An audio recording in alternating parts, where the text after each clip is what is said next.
मुख्यमंत्री हेमंत सोरेन के नेतृत्व में सत्ता पक्ष के विधायकों ने रांची राजभवन में राज्यपाल रमेश बैस से मुलाकात की। इस दौरान सीएम हेमंत सोरेन ने राज्यपाल से 1932 खतियान आधारित स्थानीय नीति और ओबीसी को 27% आरक्षण देने से जुड़े विधेयक को इन दोनों विधेयकों को केंद्र सरकार को अग्रसारित करने का अनुरोध किया है। आपको बता दें कि 1932 खतियान के आधार पर स्थानीय नीति और ओबीसी को 27% आरक्षण दोनों विधेयकों को विधानसभा से पारित किया गया था, जिसे लेकर सत्ता पक्ष ने अब राज्यपाल से मुलाकात की है।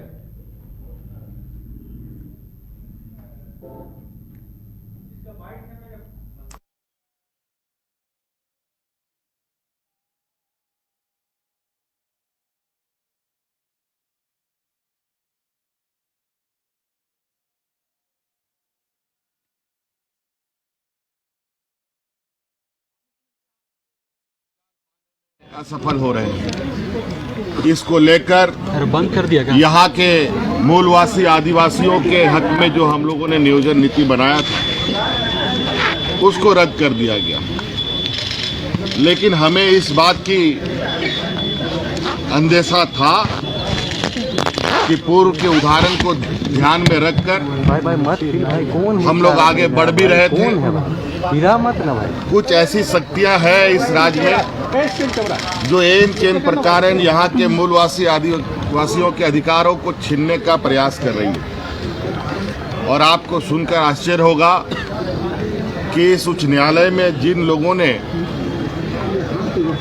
अपनी आपत्ति दर्ज कराई थी, लगभग 10 लोगों ने इसका शिकायतकर्ता बने, 20 लोग, और 20 लोगों में एक को छोड़कर बाकी सभी 19 लोग दूसरे राज्यों से वाकिफ रखते थे। और बड़ा दुर्भाग्य की बात है, झारखंड का नियोजन नीति से दूसरे राज्य के नौजवानों के और दूसरे राज्य के लोगों को बहुत तकलीफ हो रही है। इसीलिए नवंबर माह में हम लोगों ने 1932 आधारित स्थानीय नीति और नियोजन नीति बनाने का विधेयक पास किया था। ओबीसी को 27% आरक्षण देने का विधेयक भी पास किया था, जो अनुमोदन के लिए राज्यपाल महोदय के पास पहुंचा हुआ है। और उसमें हम लोगों का ये भी निवेदन था और ये भी का उल्लंघन करने की बात कही है। नियोजन नीति को जो निरस्त किया गया है, तो आप लोग क्या है इसमें कहीं कोई ऐसी नई बात नहीं है। हम लोगों ने कोई आर्टिकल का ये नहीं किया। और भी राज्यों में व्यवस्थाएं ऐसी हैं जहाँ 3rd ग्रेड 4th ग्रेड के लिए लोग वहाँ के बच्चों को सीधे तौर पर प्राप्त होता है। ये सिर्फ यहाँ पर कुछ ऐसी गिरोह सक्रिय हैं जो नहीं चाहते हैं यहाँ के मूलवासी आदिवासियों को रोजगार मिले, नौकरियाँ मिले। लेकिन अभी ये यहीं पर चीज़ें रुकेंगी नहीं। और हम आश्वस्त करना चाहेंगे आप लोगों को, आप लोगों के माध्यम से राज्य के नौजवानों को, हमारा प्रयास है कि आपको आपका अधिकार मिले। और जो नियुक्तियां हैं, नियुक्तियों को लेकर के यथाशक्ति कोई अल्टरनेटिव रास्ता हम लोग निकालने का तैयारी करेंगे। और अभी इस नियोजन नीति को लेके लगभग 7 लाख से अधिक बच्चों ने आवेदन भरा था। आज वो बच्चे काफ़ी निराश और मायूस हैं और हमें इनकी चिंता है। और निश्चित रूप से उनके प्रति पूरा सदन और हम सरकार गंभीर है। और इनके लिए क्या हम वैकल्पिक तरीके से नियुक्ति प्रक्रिया प्रारंभ कर सकते हैं, इस पर बहुत जल्द हम लोग निर्णय लेंगे। तो नियोजन नीति को लेकर सरकार गंभीर है और कहीं न कहीं आरोप प्रत्यारोप या कहा जा सकता है कि एक दूसरे के सर पर ठीकरा फोड़ने की कोशिश चल रही है। और अब राज्यपाल से मुलाकात ये बता रही है कि अब जो मामला अटका है राज्यपाल की तरफ और केंद्र की वजह से अटका हुआ है। हमारे साथ ज्यादा जानकारी के लिए संवाददाता मदन जुड़े हुए हैं। मदन, एक तरफ जहां सीएम हेमंत सोरेन अब लगातार उनकी ये बात भी काफी, इसे छात्र भी काफी उल्लेख कर रहे हैं कि जब वो सदन में खुद कहते हैं कि 1932 पर स्थानीय नीति लाएंगे तो वो अदालत से खारिज हो जाएगी और वो विधेयक पारित कर वो राज्यपाल के पास जा रहे हैं, यानी कहीं न कहीं इस पे अब जमकर सियासत होती दिखाई दे रही है। जी बिल्कुल, देखिए विधानसभा के शीतकालीन सत्र का आज दूसरा दिन रहा, लेकिन सियासी तापमान विधानसभा के अंदर काफ़ी चढ़ा रहा।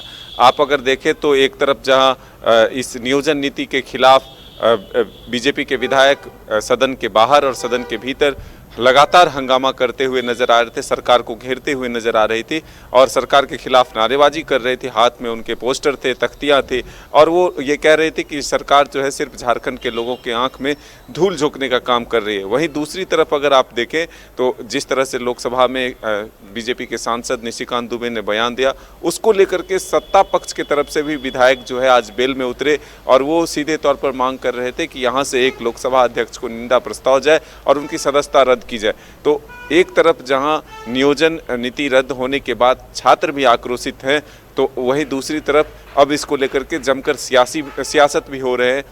एक तरफ जहां बीजेपी के विधायक ये कह रहे हैं कि पूर्व की सरकार जो रघुवर दास थे, वो रघुवर दास की जो सरकार थी उन्होंने 1985 को कट ऑफ मान करके वहां से स्थानीय नीति बनाया और लाखों युवाओं को रोजगार दिया, लेकिन यही सरकार है जो सिर्फ 3 साल तक इस नियोजन नीति को लेकर के एक बहाना बनाती रही। 1932 आधारित स्थानीय नीति बनाने को लेकर के बहाना बनाती रही, लेकिन सीधे तौर पर लागू न करके वो दिल्ली के पाले में फेंक कर यह बहाना जो है सीधे तौर पर जनता की आंखों में धूल झोंकने वाला है। हालांकि मुख्यमंत्री ने आज फिर कहा है, युवाओं से एक अपील की है कि वो धैर्य बनाए रखें, सरकार उनके लिए गंभीर है और इसी कड़ी में वो सर्वदलीय मुलाकात के तौर पर तमाम जो सत्ता पक्ष या विपक्ष के विधायक हैं उन्होंने उनसे अपील किया था विधानसभा के भीतर कि वो आज 3 बजे का जो समय राज्यपाल से मिला है उस घड़ी वो सभी शामिल हों और वहाँ पर राज्यपाल को एक मैसेज दे कि वो जल्द से जल्द जो विधेयक पारित कर विधानसभा से भेजा गया है उस पर मुहर लगा करके वो केंद्र को भेजे। तो अब ये आप जान लीजिए कि ये जो नियोजन नीति रद्द हुई है उसको लेकर के सियासत तो हो ही रही है, लेकिन अब छात्रों में भी आक्रोश देखने के लिए मिल रहा है।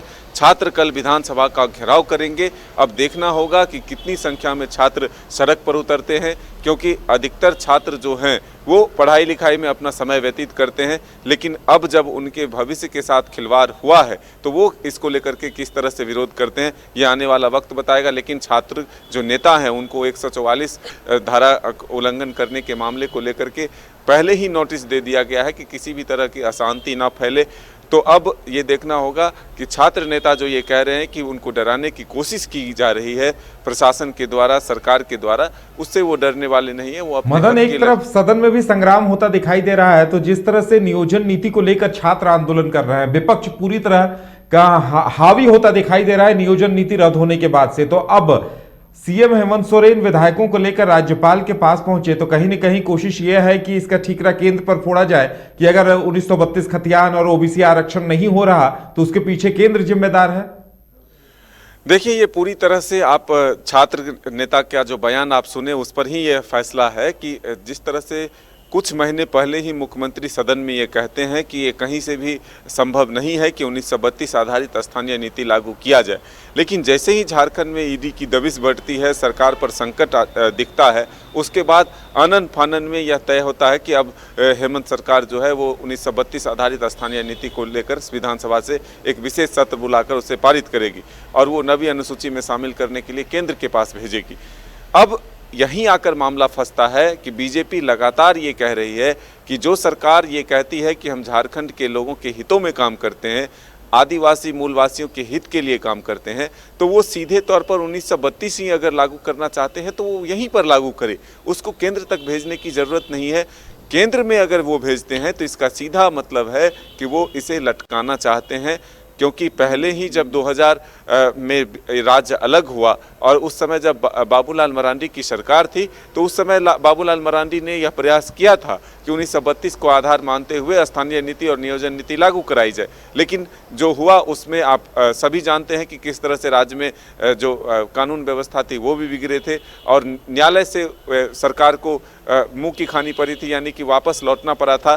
फिर उसके बाद संशोधन की बात आई थी, लेकिन जो संशोधन न कर फिर सीधे तौर पर एक नया विधेयक बनाकर इसे पारित कराना, ये कहीं ना कहीं सत्ता पक्ष के जो विधायक हैं अब वो भी इस पर सवाल उठाने लगे हैं। लोबिन हेम्ब्रम जो जेएमएम के विधायक है वो सीधे तौर पर कह रहे हैं कि ये सरकार ने सिर्फ लोगों के आंख में धूल झोंकने का काम किया है।